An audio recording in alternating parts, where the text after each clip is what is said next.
to the 12th of March 2022. Wow! This sandwich better be the best sandwich I've ever tasted. She's practicing her balance in an overcrowded inner city area. It's gonna be a bit crazy why this Woodberry Wetland is here, which was known as Paradise. Oh my gosh, there are 2 goats here. So I found the gate.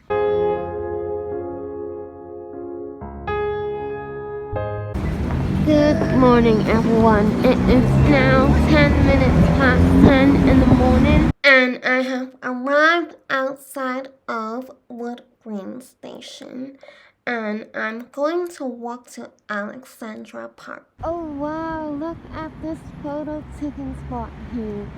Oh my gosh, why is there a fake bus here? I'm gonna take a photo. Oh wow, so this is like a little shopping area. I bet it will look nice at night. And also there's also another little photo taking spot here.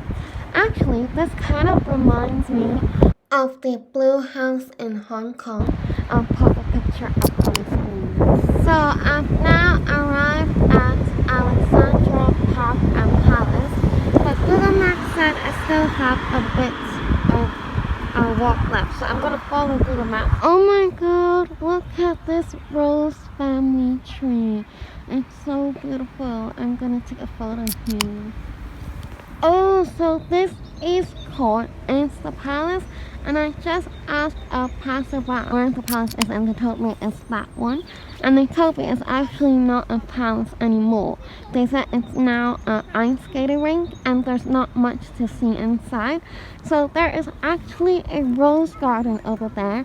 So I want to fly my drone over there and tell you guys the history of Alexandra Palace. So, Alexandra Palace was originally named the Palace of the People, and it was renamed to commemorate the popular new Princess of Wales, Alexandra of Denmark, who had married Prince of Edward on 10th March 1863. Since 1863, Alexandra Park has offered a welcome escape for the population of London living in a rapidly expanding and overcrowded industrial city. On 24th of May 1873, the opening was a roaring success, but only 16 days later, the palace was destroyed by fire. It only lasted for 16 days. Oh, and then a redesigned palace was built on the same site within 2 years and opened on 1st of May 1875, boasting a concert hall, theater, circus, racetrack, boating lake, extensive dining and catering options. The park and palace hosted the latest entertainments on a grand scale. In the contemporary spirit of a Victorian social conscience, the park and palace also leaned on educational shows alongside recreation. Throughout this period, the park and palace was subject to the winds of fortune, attracting huge crowds on bank holidays, interspersed with prolonged periods of closure. In 1900s, the site was placed in public ownership by an Act of Parliament to remain a place of public resort and recreation, and has remained so except in wartime. In 1967, a further Act of Parliament established Alexandra Park and Palace as a charity, held in trust for the public forever and making it subject to charity law and regulation. In 1914, the site was requisitioned by the government. The palace was used first to shelter refugees fleeing Belgium and the Netherlands.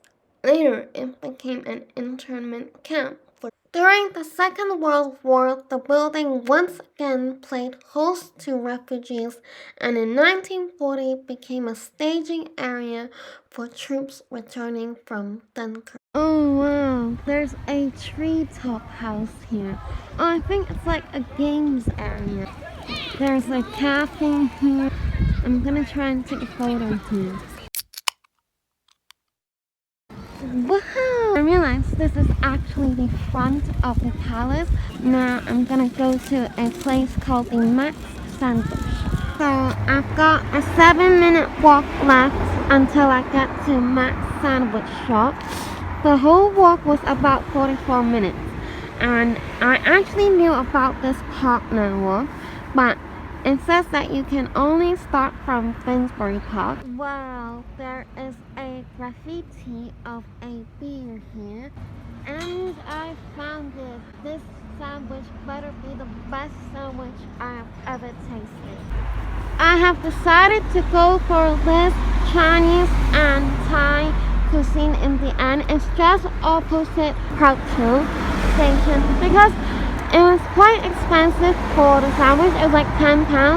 And I asked them how big the sandwich is, and they said it's like this big. Says I don't think it's worth the money. Wow, look at these decorations.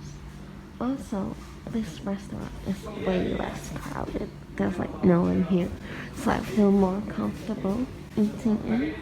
So I ordered a duck fried rice. So this is my duck fried rice. The portion is so much bigger than the sandwich, and it's also so much cheaper. It's like half the price. It's £5.80, and they have food even cheaper than that.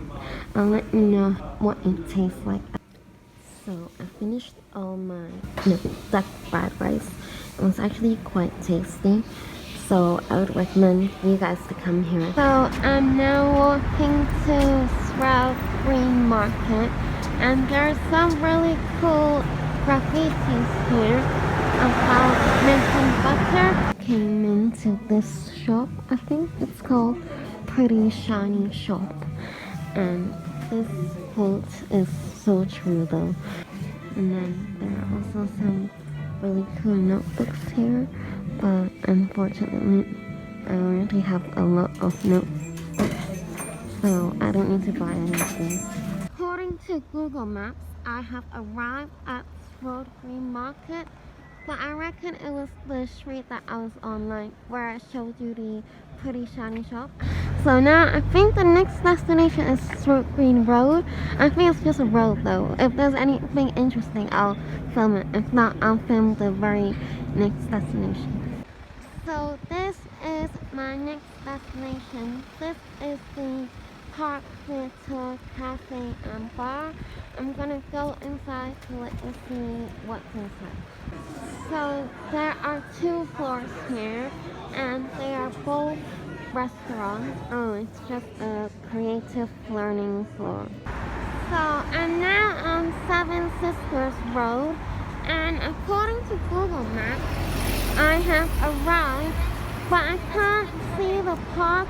It says it's like near HSBC. Oh, I found it. So this is the map. There's a cafe, boating link, picnic area, flower garden, toilets, tennis, athletic track, and gym. I'm gonna see if I can walk to the whole of this park, because I think you can actually walk to Stroud Green Road Gate. Oh, so this is the tennis club. I think this is the children's playground. There are some swings here. Oh, I think this is the boating link. I want to see if I can find my drone here. So this drone clip is only 35 seconds because I remember when I was flying it, it was hovering a bit, so I didn't want to risk it, and I flew it back down immediately. So I'm now entering the McKenzie Garden. And look at all these beautiful, stunning flowers. Oh wow, she's practicing her balance. Look at these strings. Were they already here or did they put it up themselves? So this string is actually their friends. So Manor House Station is actually 4 minutes away. And you can actually get to Clissold Park from here, which is actually a wonderful destination. So, but I feel like one of the reasons why I couldn't fly my drone, maybe because of these metal bars, because every time I fly my drone near a metal bar, there's always some kind of problems. So maybe, because I'm gonna leave Finsbury Park now, I'm gonna fly my drone here. And in this clip, I will tell you about the history of Finsbury Park. This recreation ground and pleasure gardens were created from a surviving corner of Hornsey Wood in the 1860s for the welfare of the residents of the parliamentary constituency of Finsbury, an overcrowded inner city area that had no sizable green spaces of its own.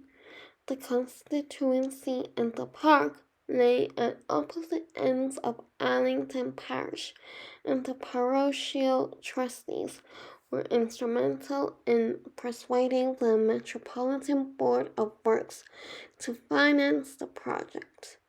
The opening of the park came at a time when the neighboring area was filling with 2- and 3-story terrace housing for the middle class. Many houses failed to find buyers of the intended means and were soon subdivided into single-floor flats. In some cases, each bedroom was occupied by a different family. New transport links improved Finsbury Park's appeal to commuters in the early 20th century. The Great Northern and City Railway arrived from Moorgate in 1904, and 2 years later, the Finsbury Park became the northern terminus of the Great Northern, Piccadilly and Brompton Railway. Edward A. Stone's Astoria Cinema opened in 1930 with an ornate interior that creates the impression of a Moorish settlement at night. The Astoria subsequently became a noted live music venue. So Seven Sisters Road is named after a cluster of 7 elm trees at the start of the road in Tottenham. So I saw this was Reservoir on my Google Maps, and then I saw there was a Woodberry Wetland nearby, and it's closing at 4, and it's 20 to 4 now, so I want to go in before it closes. So I just tried to fly my drone here. I captured around 54 seconds. I think the clip is gonna be a bit crazy because I don't know why, but the drone was hovering in the sky. So I will let you know why this Woodberry Wetland is here. So before the 1600s, London's water supply was mostly reliant on the River Thames. But then King James I authorized the construction of the new river, which is this river, and to bring clean water from springs in Hertfordshire and Middlesex to London. And this river was actually hand dug by workers in 1833, and the banks of the reservoirs were lined at higher levels with stones taken from London Bridge, which was in the course of demolition. This is the whole of the reservoir, and I took some photos here as well. So on Google it says it closes at 5, but here it says it closes at 5:30. So Google is wrong. So I think I have more time than I anticipated, which is good. But there is a church here. I want to walk around the whole park first before deciding where to fly my drone because I want to get the best view. Oh my gosh, look at these Japanese cherry. I can't even see these in Hong Kong. Actually, everyone in Hong Kong goes to Japan to see these flowers, and there's one to get a photo there. There's also a church here, but I think it's closed. And there is also a Clissold house here. Not gonna lie, when I first walked in here, I was like, hang on a minute, is this Lloyd's Park? Because it kind of looked like Lloyd's Park entrance. So, and then I went on Google to double check that I was in Clissold Park, and Lloyd's Park is actually like 1 hour away. So yeah, I think it's closed as well. So I want to fly my drone here to find out about the history of this house. Samuel Hoare brought his family to Stoke Newington from Ireland in the mid-18th century and settled in a house in Paradise Row on Stoke Newington Church Street. The Hoares were successful bankers. The family's Irish banking business later became part of Lloyd's Bank, and as Quakers, members of the family campaigned for the abolition of slavery and for prison reform. Stoke Newington in the 18th century was known for its non-conformist religious views. In around 1970, Samuel's son Jonathan Hoare leased land next to St. Mary's Old Church and began to lay out an estate. By 1793, he had built the mansion, which was known as Paradise House. It is rumored that clay for some of the bricks used to build the house was dug from 2 pits, which are now the Clissold Park lakes, though this has never been proven. The surrounding areas remained as agricultural fields and meadows. You have to imagine that when Clissold House was built around 1790, this area was still predominantly rural, with fields and meadows and a few houses along Church Street.